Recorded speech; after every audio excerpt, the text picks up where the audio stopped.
Well, on artificial intelligence, now let's go to the kindness, the intelligence of kindness. And for this special sequence, per questa sequenza speciale sull'intelligenza della generosità, chiederei a Diane Von Furstenberg di raggiungerci sul palcoscenico. Un grandissimo applauso per questa creatrice, ideatrice, leadership, donna moderna. Diane. Okay. Thank you so much. Hello. Che lingua parlo? You can speak Italian English? or English. Okay. So, well, I was going to say that I'm very intimidated to speak because I'm not a scientist, but having said all the technical problem, it means just as well that I'm not a scientist. So today I would like to speak actually about our own power.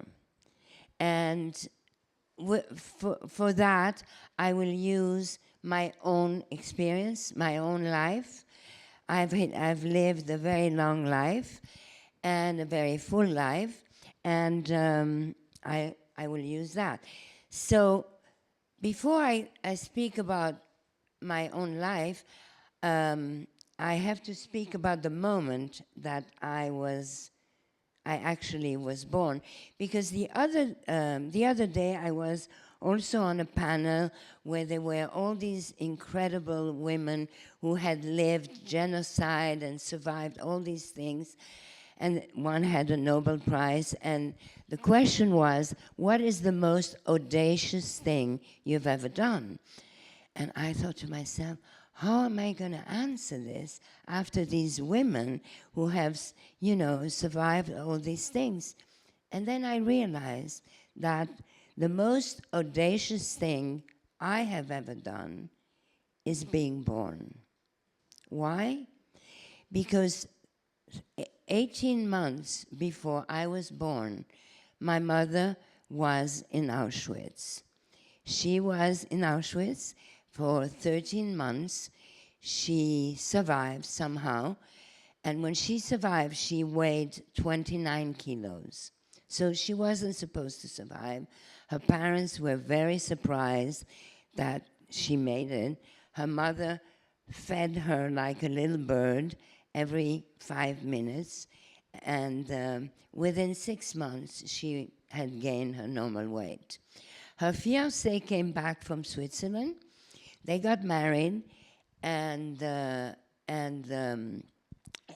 doctor said, it's okay, you can get married, but you can absolutely not have a child for at least 3 years, because you won't make it and your child will not be normal. And sure enough, a year later, I was born, and maybe I was not so normal. So my mother taught me two things. Fear is not an option. She never allowed me to be afraid. If I was afraid of the dark, she would put me in the dark closet. Today she could be in jail for that. But as a result, she made me fearless. She also taught me, no matter what happened, not to be a victim. And with those two things, she really pushed me and gave me the responsibility of myself. She used to say, God saved me so that I can give you life. By giving you life, you gave me my life back. You are my torch of freedom.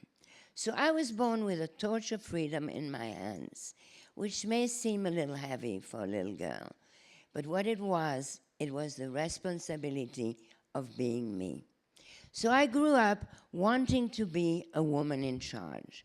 I wanted to be a woman that I could have a man's life in a woman's body. I wanted to be independent. I was very lucky because I became that woman really early, in my early 20s. And I became that woman, a woman in charge, because of a little dress.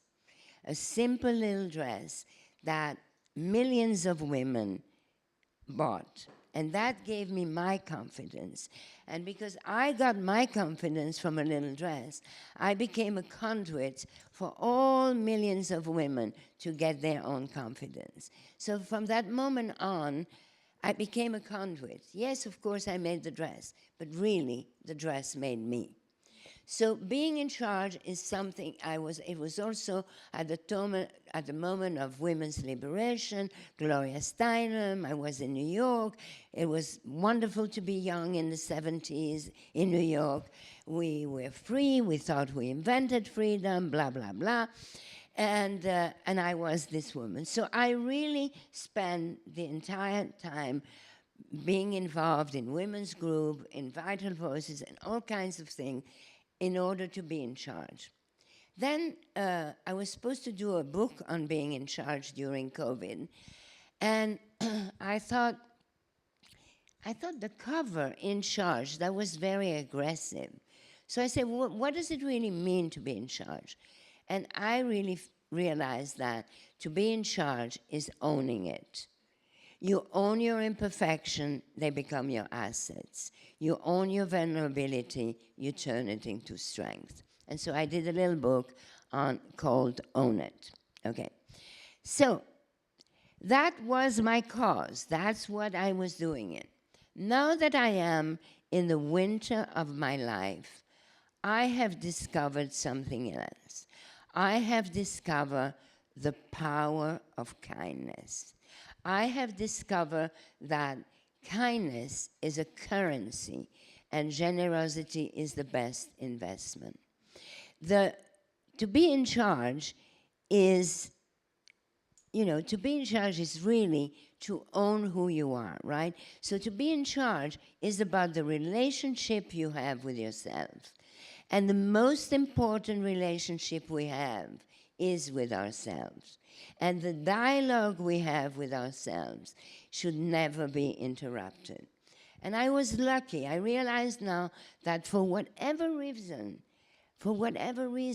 I have never lied. And you know how it feels when you get in the older part of your life and you realize you've never lied? Nobody can ever blackmail me on anything. So being really, so I put all those things together. And the dialogue with ourselves. I write my diary every day. I give about 4 or 5 diaries to people every month because the dialogue we have with ourselves is the most important. And once we have that, we are equipped to pay attention to others, and practice the power of kindness. And kindness is not just a virtue, it's a tool, it's a trick to give you good energy, to bring the good energy, and it becomes a muscle. So I'm going to give you 4 steps that I do and that I think explain it all. First thing, to connect. Every morning I try, and I succeed, to make one miracle by introducing one person to a person that can change their life and they would have never met without me. I don't need to speak. I don't need to disturb anyone. I need to focus and write a proper email that explain and get the 2 people together. It's a miracle. I welcome you to do it. And sometimes I find myself, and no, I don't get any credit. Nobody knows that I do that. But sometimes I go out of my way, but it becomes a habit, and it's a wonderful habit. Because connecting people, is using your magic wand. The next thing is to expand your horizon. So we can all do that. Give quality time to someone that you may be seeing all the time and you've never really talked to. But don't be condescending. You talk to them, you think, you pay attention to them. You think you do it for them, but they may take you somewhere. They may show you somewhere. They may explain you somewhere. They may open another door. Expand your horizon. Number 3, What's number three? Number three, inspire. Obviously, to inspire. Well, the most inspiring is obviously storytelling. Everybody talks to us about storytelling. So storytelling. But what we have to know is that the most inspiring things are not your successes. They are your failures, your difficulties. That is what is inspiring.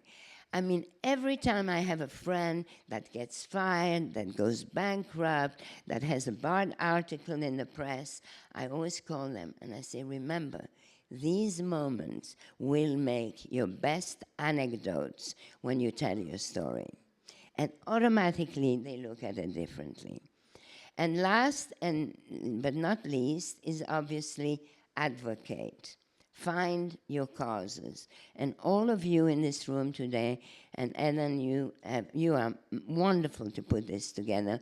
You all have causes. You all have things, and to fight for the causes. So that is the ultimate things for kindness. So that's all. All I wanted to tell you is kindness is a currency. Use it. I mean, the last thing in my life I thought I would end up my life talking about is kindness. I wasn't particularly kind when I started. I mean, I was a little bully. But I discovered kindness, and I cannot tell you, for whatever time I have left, I will promote kindness because it's good luck. Thank you very much.